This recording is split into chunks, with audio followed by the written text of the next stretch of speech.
एकीकरण की शक्ति को समझते हुए इन राजा रजवाड़ों ने अपने राज्यों का विलय कर दिया था।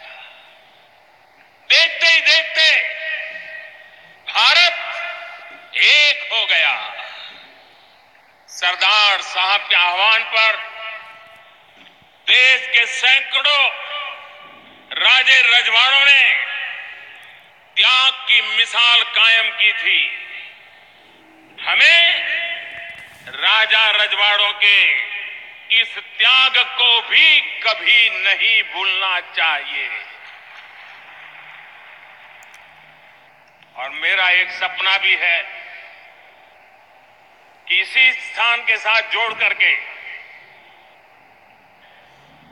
ये 550 से अधिक जो राजा रजवाड़े थे,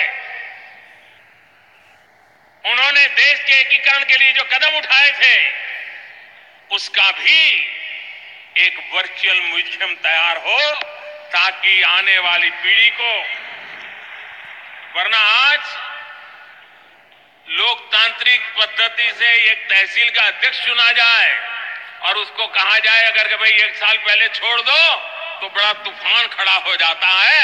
इन राजा महाराजाओं ने सदियों से अपने पूर्वजों की चीजें देश को दे दी थी।